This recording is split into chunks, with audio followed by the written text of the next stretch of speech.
Assalamualaikum warahmatullahi wabarakatuh. Bertemu kembali dengan saya, Nur Nafisya Yuniarti dari Program Studi Pendidikan Biologi Universitas Tidan. Pada video kali ini, kita akan belajar bersama mengenai proses peredaran darah. Oh iya, kalian masih ingat gak sama materi yang sebelumnya udah kita pelajari?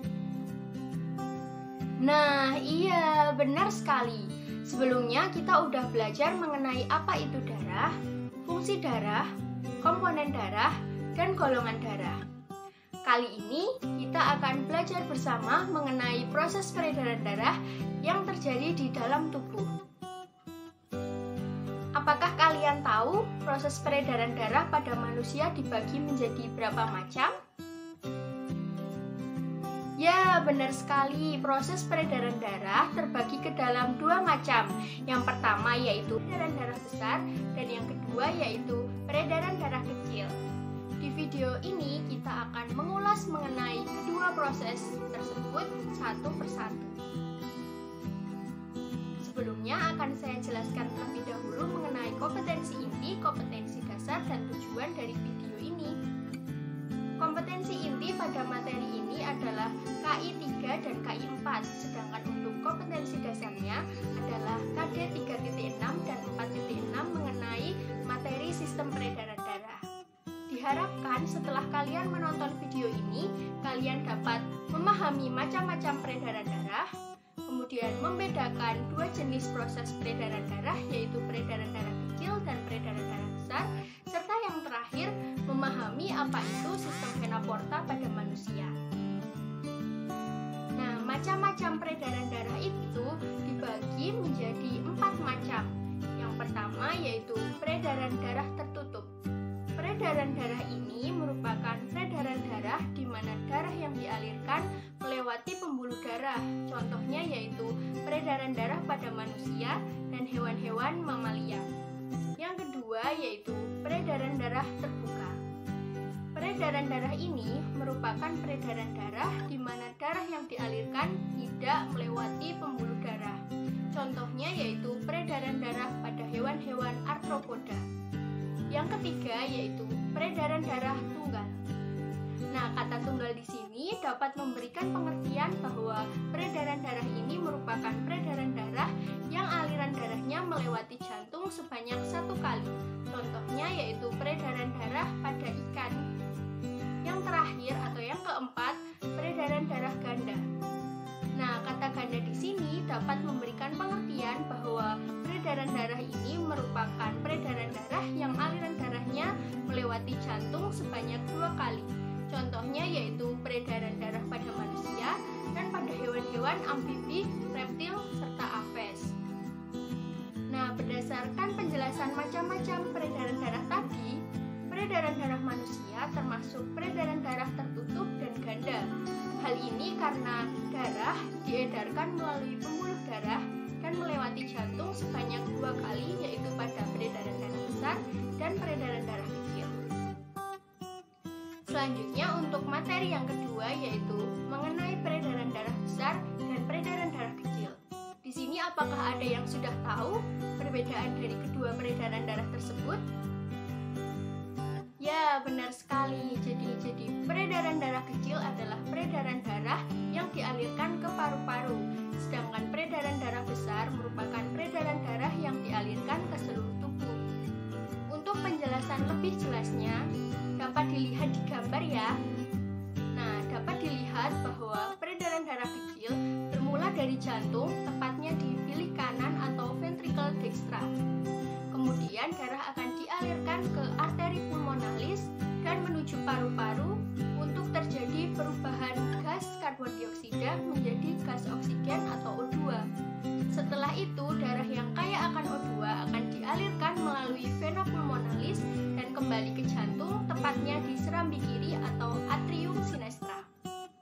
Nah, untuk penjelasan mengenai peredaran darah besar, pertama dimulai dari jantung, tepatnya di bilik kiri atau ventricle sinistra. Kemudian darah akan dialirkan menuju aorta dan akan dialirkan ke seluruh tubuh, yaitu di tubuh bagian atas dan tubuh bagian bawah. Setelah darah dialirkan dari tubuh bagian atas, atas, dia akan melewati vena cava superior. Sedangkan darah yang dialirkan melalui tubuh bagian atas akan melewati vena cava inferior. Dan kemudian darah akan kembali ke jantung, tepatnya di serambi kanan atau atrium dextra. Nah, vena cava superior ini memiliki tugas untuk membawa darah dari kepala dan lengan menuju jantung. Sedangkan vena cava inferior bertugas membawa darah dari kaki dan perut menuju ke jantung.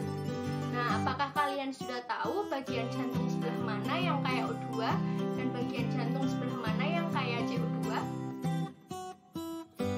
Ya, benar sekali. Jadi bagian jantung sebelah kiri merupakan bagian yang kaya akan O2 atau oksigen, sedangkan bagian kanan jantung merupakan bagian yang kaya CO2. Selanjutnya, kita akan membahas mengenai sistem vena porta. Ada yang pernah mendengarnya? Apa itu sistem vena porta? Ya, benar sekali. Sistem vena porta adalah vena dari suatu organ tubuh sebelum menuju ke jantung melewati organ lain terlebih dahulu. Nah, sistem vena pada manusia dan mamalia adalah sistem vena porta hepatica, yaitu darah dialirkan dari usus menuju ke jantung melewati hati terlebih dahulu. Menurut kalian, kenapa kira-kira perlu melewati hati terlebih dahulu? Ya, benar sekali. Darah dialirkan ke jantung itu harus melewati hati terlebih dahulu karena darah yang dialirkan dari seluruh tubuh itu melewati organ bagian tubuh atas dan tubuh bagian bawah. Nah, salah satu organ bagian tubuh bawah, salah satunya yaitu usus. Nah, dari usus ini darah itu mengandung banyak glukosa, sehingga ketika harus kembali ke jantung dia harus diseimbangkan kadar gulanya terlebih dahulu, sehingga harus melewati hati karena salah satu fungsi hati yaitu mengubah glukosa menjadi glikogen.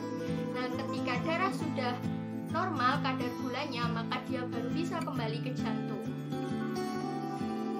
Nah, berdasarkan apa yang sudah kita pelajari hari ini mengenai ketiga materi tadi, dapat ditarik kesimpulan bahwa peredaran darah kecil adalah peredaran darah yang terjadi dari jantung, kemudian ke paru-paru dan kembali ke jantung. Sedangkan peredaran darah besar adalah peredaran darah yang dialirkan dari jantung ke seluruh tubuh dan kembali ke jantung. Nah, darah yang dibawa ke seluruh tubuh tadi akan masuk ke organ-organ khusus. Darah tadi juga akan melewati salah satu organ yang dinamakan usus.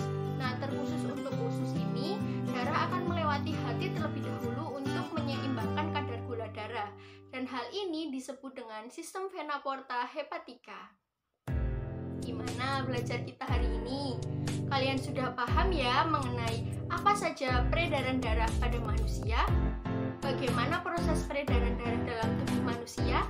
Dan apa itu sistem vena porta hepatica? Ya, bagus sekali. Inilah harapan saya membuat video ini. Terima kasih sudah menonton video saya kali ini. Sampai jumpa di video-video selanjutnya karena lanjutan materi mengenai gangguan pada sistem peredaran darah dapat kalian tonton di video selanjutnya. Jangan lupa untuk subscribe, like, dan share video ini sebanyak-banyaknya. Tetap semangat untuk terus belajar mengenai hal baru. Stay healthy, stay happy, and stay positive. Wassalamualaikum warahmatullahi wabarakatuh.